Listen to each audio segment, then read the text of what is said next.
He has been described by both his sister and Mrs. Spikes as someone who is easily provoked, and in the light of his many infractions, he is clearly a menace to society. Moreover, the offender flatly denies any culpability in the matter. He acknowledges his substance abuse but continues to deny any involvement in Jocelyn Smith's disappearance. In fact, he professed his innocence continually and blames the police for falsely accusing him, accuses the witnesses of lying, and the judge of being biased. The undersigned can therefore find no room for mercy or absolution. Leniency is further thwarted by his complete lack of remorse. In fact, upon questioning, he carelessly stated that he does not care what happened to Jocelyn Smith. In terms of the sentencing alternatives, I have to repeat that a suspended sentence would therefore, in this matter, be completely inappropriate. The offender has throughout his life demonstrated a propensity towards crime and criminality. His propensity towards criminal activity, in addition to the egregious nature of this offence, would harm the faith of society in the criminal justice system if a suspended sentence were to be imposed. Therefore, a custodial sentence, in the opinion of the undersigned, would therefore be highly appropriate, given the age of the victim and her inherent vulnerability. Thus, in the light of the seriousness of the offence and the offender's apparent lack of remorse, the undersigned, in his considered opinion, finds that a custodial sentence would be the most appropriate sanction accused. They were thus all three under the influence of crystal meth on the day in question. Ms. Smith, however, continues to deny any involvement in the disappearance of her daughter. She accuses the court of being biased, her legal representative of being incompetent, the witnesses of lying under oath, and the community of being misinformed.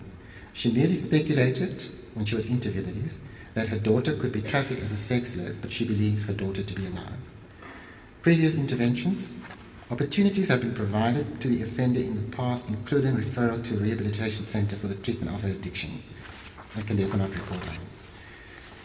My evaluation. At the time of engagement with Raquel Smith, during the interview with her on 21 May 2025 at Paulsmoor Correctional Centre, she appeared disengaged and demonstrated a lack of awareness regarding the gravity of the incident. She attempted to hoodwink the probation officer with falsehoods. In the first instance, she fabricated bold-faced lies about being rejected by her parents, and secondly claimed to have been sexually abused as a child. Also, consider that the mother of the co-offender, Margaret Abrams, as well as Raquel Smith's maternal aunt, Priscilla Collier, described her as manipulative. It is therefore not a stretch to conclude that Raquel Smith is the mastermind behind the trafficking of her own daughter. It is also quite disconcerting that Ms. Smith violated her daughter's trust in her, not only as her provider, but also as her protector. The drug abuse of the accused contributed to the inconsistency of the care and supervision of her children. Although she received substance abuse treatment, she has not internalized the program's objectives. Thus, her behavior throughout was that of an unreliable adult. Therefore, it is in the best interest of Ms. Smith's remaining children to be cared for in a family environment where parental responsibility is taken seriously as defined in the Children's Act definition of care, Act 38 of 2005. In terms of sentencing alternatives, therefore, a suspended sentence would not serve justice.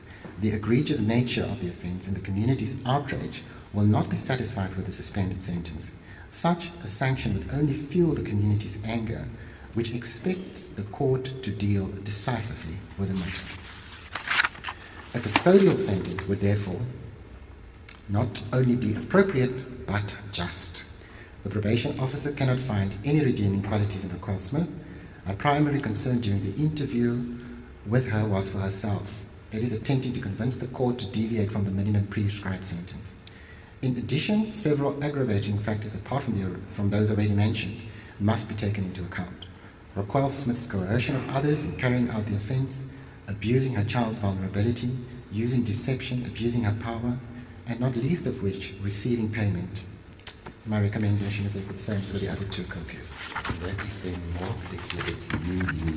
I seriously don't know whether Steffi even understands what is going on. Did he really say he does not care what happened to Jocelyn? Like, he used his mouth and verbalized that, and now it's in a file. It is true when they say careful what you say. When they say you reserve the right to be silent because whatever you say will be used against you. And now look at that loose tongue of his. Look what it has done. That is absolutely disgusting. I think that even strangers at this point do care what happened to Jocelyn. We all want to know what is going on with Jocelyn. Where is she? What did they do with her? But for him to verbalize that he does not care what happened to Jocelyn is absolutely disgusting, in my opinion. And also his complete lack of remorse. You also see it here in the way that he was seated in the court. Still no court, no remorse. We saw it throughout the trial, he laughing.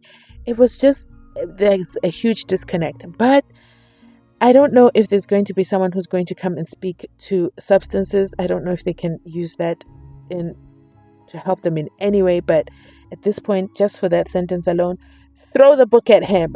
Throw the book at him. Definitely, I wouldn't support a suspended sentence for him. It has to be a custodial sentence. And the reason I say that is because of his involvement and the fact that they still haven't told us what happened to Jocelyn. His sister describes him as someone who is easily provoked. Wow. And as well, he's had many multiple infractions that we found out on the day of their guilty sentencing. They're guilty, when the judge found them guilty. He still denies to this day, to this minute, any involvement in the matter. However, he proudly acknowledges his substance abuse. That one he's going to take it for. That one he agrees to having substance abuse. But he says he is still innocent. Now, Kelly Smith. Wow. That one was hard to listen to because we're listening to Jocelyn's mother and 2 other children. And they say that Kelly continues to deny any involvement in the disappearance of her daughter. But then look at her body language when they say all this. Look at her body language. I encourage you to rewind the video and watch her body language. As well, she is accusing the court. Her and Steffi have the nerve to accuse the court of being biased, the community of lying, the police of falsely accusing them, witnesses of lying. Both of them have similar stances on that. And then Kelly takes it a notch further and says her lawyer is incompetent. Oh my goodness. Why did she say that? But yeah, she also says that her daughter could be trafficked as a sex slave. That broke my heart. It really broke my heart. But she says she's still alive. To me, that says Kelly knows what she did. She knows the people who she knows. She knows what's going on. She's been in treatment centers before, but that didn't yield anything. No changed behavior. No following through on the objectives. And when they went to see her on the 21st of May at Portsmouth, she appeared disengaged. Like her and Steffi, same WhatsApp group. And lack of awareness regarding the gravity of the situation.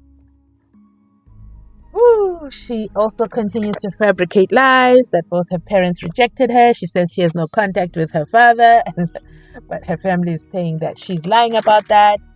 And then at the same time, then they add that she is highly manipulative, and that's why she is considered the mastermind, okay? The ringleader, the gang, the person who orchestrated it all. The commodification of her daughter. Received payment, abused her child's vulnerability, and coerced others into the scheme of hers. Absolutely disgusting. And she's an unreliable adult. I'm happy that they are not going to be returning. If she gets a suspended sentence, I'm happy that they will not be returning the children to her care because no ways. But yeah, that is it with what happened with Steffi and Kelly. I'm gonna do Buta separately because his is slightly different. These two are in denial, okay? They are calling the judge biased. They have no remorse. Basically, it wasn't them, okay? Let me know your thoughts in the comment section down below. Thanks for watching. I'll catch you in my next upload. Bye.